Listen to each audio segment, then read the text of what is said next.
시대의 아픔을 같이 경험하고 살아가시는 여러분들 모두 위해 세상이 줄 수 없는 하나님 나라의 평화가 넘쳐나시기를 간절히 바라겠습니다. 이 시대를 살아가면서 저는 더더욱 뼈저리게 느끼는 것은 기도 없이 이 세상을 견뎌낼 수 없다는 것이었습니다. 그리고 다시 한번 하나님을 믿는 신앙을 갖게 된 것을 감사하면서 지내고 있습니다. 독일의 신학자 디트리히 보네퍼는 우리는 살아가기 위해서는 사실성만으로 되지 않고 여기를 넘어선 초월성이 있어야 된다, 이렇게 말했습니다. 사실성이란 곧 현실성입니다. 사람은 현실만을 가지고 살 수 없다는 겁니다. 사람은 현실 안에서 살아가지만 사람에게는 현실 너머의 초월성이 있어야 한다는 겁니다. 우리는 상상력을 발휘하여서 현실을 초월할 수 있습니다. 지금 우리는 이곳 마포에 있지만 우리는 미국에 있다 상상할 수 있고, 미국뿐만이 아닌 지구를 넘어 이 은하로 넘어설 수도 있습니다. 그러나 이렇게 상상한다고 해서 우리는 미국이나 은하계에서 살 수 없습니다. 눈을 떠보면 우리는 이 몸도 벗어나지 못한 채 지금 이곳에 있지 않습니까? 그러나 사람들은 끊임없이 현실을 넘어서 상상했고 꿈을 꿨습니다. 그것을 현실에 이룬 것이 예술이 됐고 문화가 된 것이 아닙니까? 오늘 말씀의 제목은 환상과 일상입니다. 보네퍼 목사가 말한 초월성이란 바로 환상에 해당하고 사실성이란 일상에 해당합니다. 오늘 우리가 읽은 창세기와 누가복음에서 하나님께서는 환상을 보여주십니다. 그리고 오늘 말씀을 통해서 하나님께서 어떻게 이 환상을 통해서 약속하시고 사람은 이 환상을 믿고 살아가는지 한번 살펴볼 수 있도록 하겠습니다. 오늘 보면 창세기 15장 1절에는 이렇게 되어 있습니다. 이런 일들이 일어난 뒤에 주님께서 환상 가운데 아브라함에게 말씀하셨다. 아브라함아, 두려워 말아라. 나는 너의 방패다. 내가 받을 보상이 매우 크다. 하나님께서 아브라함에게 내가 받을 보상이 매우 크다고 하십니다. 이 보상이란 바로 자손을 뜻하는 말인데요, 이 말씀을 듣고 아브라함은 이렇게 대답합니다. 주님께서는 저에게 자식을 주지 않으셨으니 이제 저희 집에 있는 이 종이 저의 상속자가 될 것입니다. 아브라함이 자기 집에 사는 종이 자신의 상속자가 될 것이라고 말하자 하나님께서는 오늘 말씀 15장 4절에 이렇게 말씀하십니다. 너의 몸에서 태어날 아들이 너의 상속자가 될 것이다. 이때 하나님께서는 그를 밖으로 데리고 나가셨습니다.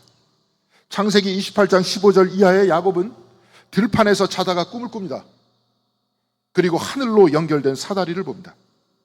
요셉도 꿈 중에 환상을 보는 그런 사람으로 나와 있는데요, 하나님이 아브라함을 밖으로 데려 나가셨다 하는 것을 볼 때 아브라함은 꿈속에서 하나님을 만난 것이 아니라 기도의 환상 중에 하나님을 만난 것으로 보입니다. 주님께서 아브라함을 데리고 바깥으로 나가서 말씀하셨다. 하늘을 쳐다보아라. 내가 셀 수 있거든 저 별들을 세어보아라. 그리고 주님께서 아브라함에게 말씀하셨다. 너의 자손이 저 별들처럼 많아질 것이다. 환상 중에 이루어진 하나님과 아브라함의 대화 내용을 살펴보면 이 모두는 현재가 아니라 미래에 대한 내용입니다. 15장 1절에 하나님께서는 내가 받을 보상이 크다 하셨습니다. 받을 보상입니다. 지금이 아니라 미래입니다. 15장 3절에 아브라함은 자신의 미래에 대해서 체념하면서 부정적으로 말합니다. 저희 집에 있는 종이 주님께서 저에게 자식을 주지 않으셨으니 이제 저의 집에 있는 이 종이 상속자가 될 것입니다. 이것도 역시 미래에 관한 얘기입니다. 그러나 하나님께서는 15장 4절에 너에게서 태어난 아들이 너의 상속자가 될 것이다. 역시 미래입니다. 그리고 15장 5절에 하나님은 별을 보여주시면서 너의 자손이 저 별처럼 많아질 것이다. 또한 미래입니다. 미래는 지금 이곳에서 일어나는 일이 아닙니다. 그런데 아브라함이 말하는 미래와 하나님께서 말씀하시는 미래에는 차이가 있습니다. 아브라함은 현재 자신의 처지를 보고 체념하면서 미래를 바라봅니다. 그러나 하나님께서는 현재를 이끌고 가는 미래에 관해서 말씀하십니다. 현재를 이끌고 가는 미래, 바로 이것을 약속이라고 하고 이 약속을 믿는 것을 믿음이라고 말합니다. 그래서 오늘 본문 제6절에 이렇게 기록되어 있습니다. 아브라함이 주님을 믿으니 주님께서는 아브라함의 그런 믿음을 의로 여기셨다. 아브라함은 자신에게 태어난 아들이 상속자가 된다는 그 체념을 믿은 것이 아니라 주님을 믿었다고 했습니다. 하나님의 약속을 믿었다는 겁니다. 바로 그런 아브라함은 하나님께서 의롭게 여기셨다고 했습니다. 하나님의 의롭다함을 얻은 아브라함은 믿음의 조상이 됐습니다. 그래서 여기서 믿음이란 현실에 체념하여 포기하는 것이 아니라 하나님이 주신 약속을 받아들이고 그 약속 안에서 현실의 어려움과 현실의 불가능함을 극복하는 바로 이것이 믿음이라는 겁니다. 만일 아브라함이 하나님을 믿지 않고 그의 체념을 믿었다면 어떻게 됐겠습니까? 그렇다면 그는 하나님으로부터 의롭다함을 얻지 못했을 것이고 그는 더 이상 믿음의 조상이 아니었을 것입니다. 그의 상속자가 대를 이으면 아브라함의 자손이 아닌 상속자의 자손이 되었을 것입니다. 그러나 체념을 믿지 않고 하나님을 믿었을 때 약속의 백성들이 탄생하게 됐습니다. 약속하시고 성취하시는 하나님을 붙들고 현실을 지배하는 어둠을 극복하는 신앙인들이 생겨나기 시작했던 겁니다. 우리는 사실의 세상 안에 살고 있지만 또한 초월이 없으면 살 수 없다고 했습니다. 그래서 하나님께서는 아브라함에게 초월의 환상을 통해서 미래를 약속하신 것입니다. 그렇다면 우리 모두에게 하나님께서는 어떤 환상을 보여주고 계십니까? 우리 모두를 향한 하나님의 약속은 무엇이겠습니까? 오늘 우리가 읽은 복음서의 말씀 누가복음 9장 48절 이하 변화산의 사건에는 하나님께서 또한 우리들의 미래에 관해서 또 다른 환상을 통해서 말씀하고 있습니다. 오늘 우리가 읽은 누가복음 9장 28절 본문에 이렇게 말씀하고 있습니다. 이 말씀을 하신 뒤에 여드레쯤 되어서 예수께서는 베드로와 요한과 야고보를 데리고 기도하러 산에 올라가셨다. 이 말씀을 하신 뒤에 예수께서는 제자들과 산에 올라가셨다고 했습니다. 그렇다면 이 말씀이 무엇이겠습니까? 누가복음 9장 27절에 내가 진정으로 너희에게 말한다. 여기 있는 사람 가운데에는 죽기 전에 하나님 나라를 볼 사람들이 있다. 주님께서는 이렇게 말씀하셨습니다. 이렇게 말씀하신 이후에 주님께서는 이들을 데리고 산으로 기도하러 올라가셨다는 것입니다. 하나님 나라에 산다고 하지 않고 주님께서는 하나님 나라를 볼 것이다 이렇게 말씀하셨습니다. 죽기 전에 하나님 나라를 본다. 곧 환상을 본다. 미래를 본다. 이 말씀입니다. 이 말씀을 하신 이후에 8일이 지난 다음 주님께서는 베드로와 요한과 야고보를 데리고 기도하러 산에 올라가셨다고 했습니다. 아브라함이 기도 중에 하나님이 주시는 환상을 보고 하나님의 약속을 믿었다고 했듯이 오늘 본문에서도 예수께서는 기도하기 위해 산에 오르셔서 이들에게 약속하신 것입니다. 그런데 오늘 본문 29절에서 30절까지는 이렇게 기록되어 있습니다. 예수께서 기도하고 계시는데 그 얼굴 모습이 변하고 그 옷이 눈부시게 휘어지고 빛이 났다. 그런데 갑자기 두 사람이 나타나 예수와 더불어 말을 하고 있었다. 그들은 모세와 엘리야였다. 얼굴 모습이 변하고 옷이 눈부시게 휘어졌다는 것은 예수의 몸이 부활의 몸으로 바뀌었다는 겁니다. 예수께서는 제자들에게 죽기 전에 하나님 나라를 볼 사람이 있다 이렇게 말씀하셨는데요. 여드레 만에 주님의 말씀이 성취됐습니다. 오늘 본문에서 말씀하시는 하나님의 나라란 죽음을 이긴 나라를 보여주겠다. 바로 그 말씀입니다. 죽기 전에 예수께서 십자가를 지시기 전에 그 부활의 모습을 이들에게 보여주신 것입니다. 그런데 바로 그 자리에 모세와 엘리야가 나타났습니다. 모세와 엘리야는 우리나라로 치자면 이순신과 세종대왕과 같은 유대민족의 영웅들이었습니다. 이들이 영웅이었던 이유는 하나님께서 이들을 통해 백성을 구원하셨기 때문에 그렇습니다. 하나님께서는 모세를 통해 이집트에서 노예로 붙들려 살던 백성들을 탈출시키셨습니다. 이집트의 노예가 하나님의 백성이 됐습니다. 또한 엘리야는 아합과 이세벨의 치하에 바알 신앙, 곧 무속 신앙에 붙들려 살고 있던 사람들을 이끌어냈습니다. 엘리야는 바알과 아세라의 선지자 800명과 갈멜산 위에 번제물을 놓고 대결을 벌였습니다. 엘리야가 무너진 제단을 다시 쌓고 백성들을 주변에 오라고 하면서 하나님께 기도를 드릴 때 하늘에서 불이 떨어졌습니다. 이를 보고 백성들은 여호와가 하나님이다 하면서 무릎을 꿇지 않았습니다. 엘리야는 바알의 무속신앙에 붙들려 있던 사람들을 탈출시켜서 하나님께로 데려갔습니다. 이들을 다시 하나님의 백성이 되게 했던 겁니다. 모세와 엘리야가 이 세상의 권력과 악한 영에 매인 사람들을 풀어내어 하나님께로 데리고 갔습니다. 모세와 엘리야와 함께 있던 주님께서는 제자들에게 부활의 몸을 보여주셨습니다. 죽음을 이긴 몸을 보여주신 것입니다. 제자들에게 주님께서는 여기 서 있는 사람 중에 죽기 전에 하나님 나라를 볼 사람이 있다고 하셨습니다. 이 부활의 몸이 곧 하나님의 나라입니다. 죽음이 지배하는 나라에서 벗어나 하나님이 지배하는 영생의 몸이 곧 하나님의 몸, 하나님의 나라라는 것 아닙니까? 사랑하는 성도 여러분, 모든 사람의 끝은 죽음입니다. 우리도 매일 죽음을 향해서 걸어가고 있습니다. 이 세상 누구도 이것을 피할 수 없었고 앞으로도 그럴 것입니다. 그래서 죽음은 우리 모두의 쏘는 가시라는 겁니다.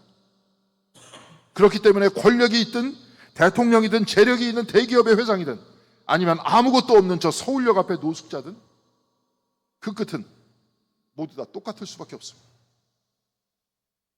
그래서 우리 모두의 삶은 절대로 소망이 있을 수 없습니다. 그 무엇을 한다 해도, 그 무엇을 이룬다 해도 이 죽음에서 빠져나갈 수 없으니 이 세상에서 내가 이루려고 하는 것, 나의 위치와 나의 재산과 나의 몸까지 모두 다 헛되니 모든 것이 헛된 것 아닙니까? 그러나 주님께서는 이 변화산 위에서 부활의 몸을 보여주셨습니다. 영생의 몸을 보여주셨습니다. 부활 이전에 부활을 보여주시면서 우리에게 무엇을 말씀하고 계신 겁니까? 바울은 로마서 6장 5절에 이렇게 말씀하고 있습니다. 그의 죽으심과 같은 죽음을 죽어서 그와 연합하는 사람이 되었으면 우리는 부활에 있어서도 또한 그와 연합하는 사람이 될 것입니다. 주님께서는 죽음을 통해 우리와 연합하시고 또한 부활을 통해서 우리와 연합하십니다. 그래서 죽음의 자리에 우리와 같이 계시고 우리에게 부활의 영생을 주신다는 것 아닙니까? 우리의 삶은 죽음으로 끝나는 것이 아니라는 겁니다. 죽음은 삶의 반대이니 죽음으로 삶이 끝나는 것이 아니라 또 다른 삶으로서 우리에게 영생을 주신다는 겁니다. 예수 그리스도의 부활로 말미암아서 죽음은 마침표가 아니라 쉼표이고 끝이 아니라 새로운 시작이 됐다는 겁니다. 그래서 그리스도와 연합한 삶을 믿는 신앙인들에게는 죽음이 우리 앞에 기다리고 있는 것이 아니라 영생이 기다리고 있다는 것 아닙니까? 절망이 내 앞에 있으니 지금 이곳에서 내 마음대로 누리고 권력을 탐하고 물질을 탐하고 향락을 탐하다 살다 죽는 이 세상, 이 인생에 사는 것이 아니라 희망이 내 앞에 있으니 이 희망을 주신 주님 안에서 그 가르침 안에서 살아가는 것이 바로 신앙인의 삶이 아니겠습니까? 예수께서는 모세와 엘리야와 같이 계셨습니다. 이들이 백성들을 이집트에서 꺼내고 미신과 무속에서 꺼내 하나님께로 데리고 가듯이 예수께서는 우리를 죽음에서 꺼내어 부활하신 주님과 연합하게 하신다는 겁니다. 민족의 영웅인 모세와 엘리야와 주님과 함께 계신 그 환상이 너무나도 좋아서 베드로는 누가복음 9장 33절에 이렇게 말합니다. 선생님, 우리가 여기 지내는 것이 좋겠습니다. 우리가 초막셋을 지어서 하나에는 선생님을, 하나에는 모세를, 하나에는 엘리야를 모시겠습니다. 베드로는 그 환상 안에 영원히 계속 있기를 원했지만 오늘 보면 누가복음 9장 35절에 하나님께서는 이렇게 말씀하십니다. 이는 내 아들이요 내가 택한 자다. 너희는 그의 말을 들어라. 환상 안에서 부활을 보여주시고 영생을 보여주셨으니 이제 일상에서 그의 말을 들어라. 그의 말을 듣고 행하면서 살아라. 이 말씀이 아닙니까? 그래서 오늘 본문 누가복음 9장 36절에는 이렇게 기록되어 있습니다. 그 소리가 끝났을 때 예수만이 거기 계셨다. 제자들은 입을 다물고 그들이 본 것을 얼마 동안 아무에게도 알리지 않았다. 모세와 엘리야는 사라졌고 환상도 사라졌습니다. 그리고 그 자리에 예수께서만 계셨습니다. 이제 이들은 일상으로 돌아왔습니다. 이제 주님의 말씀을 듣고 살아야 하는 일상으로 돌아온 겁니다. 우리도 기도를 통해 하나님을 만납니다. 기도는 곧 하나님과의 대화라고 했습니다. 기도를 통해서 때로 나의 아픔을 드리고 때로 나의 죄를 고백합니다. 그리고 이 모두를 듣고 품어주시는 하나님의 사랑과 만납니다. 침묵 기도를 통해 모든 소리와 때로는 이 세상과 우주의 근원이 되시는 하나님을 문득문득 체험할 때도 있습니다. 우리의 근원 되시고 부활이 되셔서 우리와 연합하여 영생을 주시는 주님을 만나면서 감격의 눈물을 흘릴 때도 있습니다. 기도를 통해 우리는 초월과 환상을 경험하는 겁니다. 그런데 눈을 떴을 때 우리는 다시 일상으로 돌아옵니다. 이 일상의 삶 속에서 우리는 주님의 말씀을 듣고 살라 합니다. 기도를 통해 미래를 약속하신 하나님을 믿고 또한 우리는 일상에서 하나님을 사랑하고 이웃을 사랑하는 주님의 가르침을 듣고 또한 행하면서 살아갑니다. 바로 이것이 신앙생활입니다. 얼마 전 말씀을 통한 신앙생활은 순례라고 했습니다. 외길이라고 했습니다. 환상과 일상, 체험과 가르침을 따르면서 하나님께로 가는 순례의 길을 가는 것이 바로 신앙생활입니다. 그런데 신앙이 사라져버린 오늘날, 하나님을 떠난 오늘날의 세계, 사람들은 어떻게 살아가고 있습니까? 이들도 똑같이 환상을 보고 있습니다. 그런데 이들은 어떤 환상을 보면서 살아가고 있습니까? 유대 출신의 철학자인 발터 베냐민은 미완성으로 쓴 책 아케이드 프로젝트라는 책에서 현대를 살아가는 사람들은 소비와 환상의 꿈에서 살아가고 있다고 합니다. 그리고 이 꿈은 사람들이 살아가는 이 세상을 하나의 불변의 세계로 만들고 있다, 이렇게 말합니다. 소비와 환상의 꿈이란 백화점에 있습니다. 마트에 있습니다. 그렇지만 백화점과 마트에만 있는 것이 아닙니다. 인터넷 쇼핑몰을 켜면 그 안에 수없이 많은 상품이 뜹니다. 옷도 있습니다. 의자도 있고 도구도 있고 음식도 있습니다. 백화점과 인터넷 쇼핑몰에만 이들이 있지 않습니다. 길거리를 누비고 있는 고급 승용차와 화려한 집과 생활 방식이 우리의 삶 가운데 펼쳐져 있습니다. 길거리의 사람들을 보면 대부분 핸드폰을 들고 그것을 보고 다닙니다. 여행을 갔다고 해도 산과 하늘과 강을 보는 것이 아니라 도시와 똑같이 그곳에서도 핸드폰만 보고 있습니다. 이러니 어디 가도 소용이 없고 핸드폰 안에 있는 환상 속에서 살아가고 있는 거 아닙니까? 어딜 다녀도 사람들의 중심에는 핸드폰과 그 환상이 있을 뿐입니다. 핸드폰을 통해 SNS를 보고 드라마를 보고 게임을 하면서 그 환상들은 사람들의 머리를 지배하고 있습니다. 그리고 이 환상이 또 다른 환상을 만들어냅니다. 내가 저 핸드백을 가지고 다닌다면, 내가 저 자동차 안에 있다면, 상품과 물질의 환상에 빠져들면 우리는 이 환상에서 살아가고 이 환상이 하나님과 같이 영원할 것이라는 착각 속에 빠져들게 만든다는 겁니다. 내가 이 환상 속에 죽지 않고 영원히 살 것이라는 착각에 빠지고 이 환상도 사라지지 않을 것이라는 바로 그 환상 속에 또다시 살아가게 됩니다. 그런데 이런 것들이 다 착각이 아닙니까? 상품과 물질이 만들어낸 환상이 아닙니까? 상품과 물질뿐입니까? 세상의 권력과 자기 자신의 위치도 환상을 만들어내지 않습니다. 저번 주에 뉴스를 보니까 사세고시라는 말도 있다고 합니다. 2살 때부터 영어 교육을 시키기 시작하고 4살이 되어서 영어로 아이들의 반을 배정합니다. 무엇 때문이겠습니까? 부모는 권력과 사회가 만들어진 그 환상을 쫓으면서 살다가 이것들을 자식에게까지도 대물림하고 있는 것 아닙니까? 그런데 어릴 적부터 그런 인생을 살았던 사람들이 지금 오늘날 우리 사회의 엘리트들이 됐습니다. 어릴 적부터 그런 교육을 경쟁적으로 받아 공부 잘한다, 1등이다 하는 사람들에게 바로 이들에게 특권의식이라는 환상이 생겨났습니다. 그리고 이들이 지금 이 세상 안에서 무슨 일을 벌이고 있습니다. 이들 때문에 벌써 몇 달째 불면에 시달리고 하루하루 괴로운 삶이 지속되고 있지 않습니까? 상식이 무너지는 것을 지금 경험하고 있지 않습니까?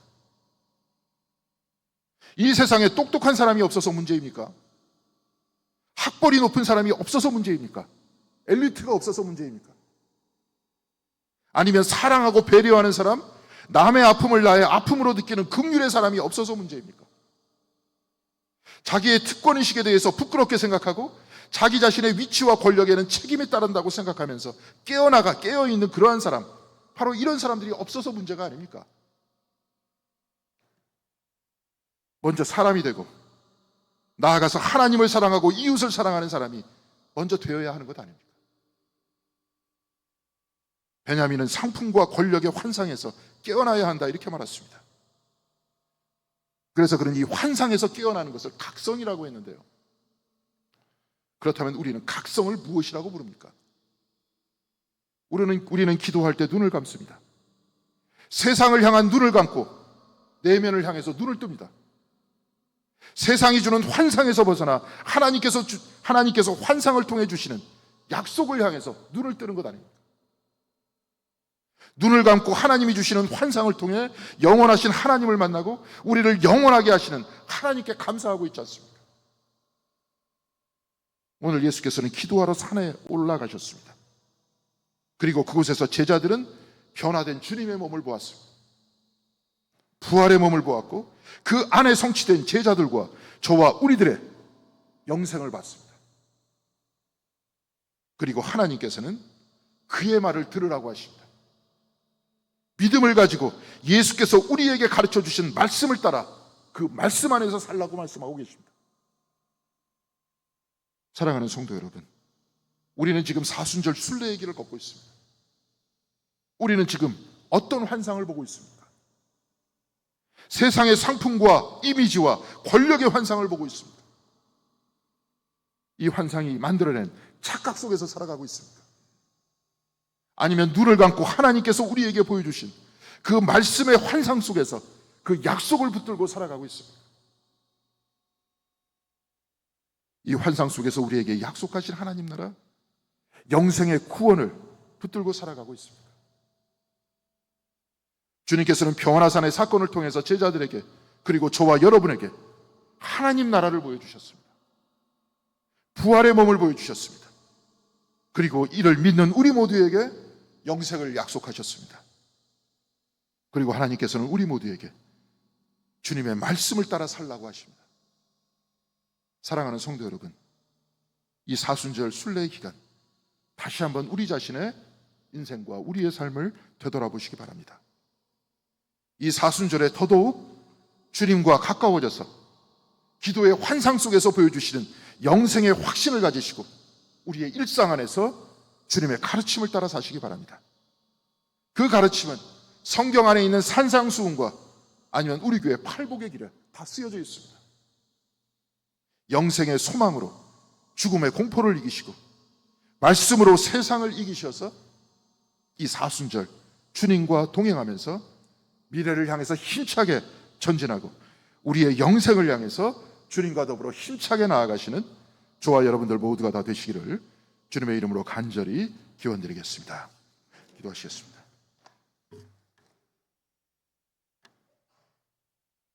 사랑과 은혜가 충만하신 하나님 감사드립니다. 우리 모두가 하나님을 향한 신앙을 갖게 인도하여 주시옵시고 말씀과 기도를 통해서 하나님과 대화할 수 있도록 도와주시고 때로는 기도의 깊이 속에서 주님을 만나고 주님께서 보여주시는 환상을 바라볼 수 있도록 도와주시는 데 감사드립니다. 그 환상 속에서 우리 모두의 미래를 주님께서 약속하셨사오니 이 약속을 붙들고 최후의 승리를 붙들고 오늘 이 현실을 극복할 수 있는 우리들의 삶이 될 수 있도록 인도하여 주시옵시며 일상을 살아나갈 때 어떻게 살아가야 한다고 주님께서 가르쳐 주신 바로 그 가르침과 주님께서 살아가신 그러한 삶을 뒤쫓아 살아갈 수 있는 저희들의 삶이 될 수 있도록 우리 모두에게 힘과 용기를 더하여 주시옵소서. 그리하여서 삶의 순간순간 우리에게 기쁨과 평화를 안겨주시는 하나님을 만날 수 있도록 인도하여 주시옵시고 그리하여서 우리의 마지막 날은 슬픈 날이 아니라 기쁨과 확신의 날과 영생의 날이 될 수 있도록 주께서 이끌어 주시기를 바라오며 이 모든 말씀 우리 주 예수 그리스도의 이름으로 기도드렸습니다.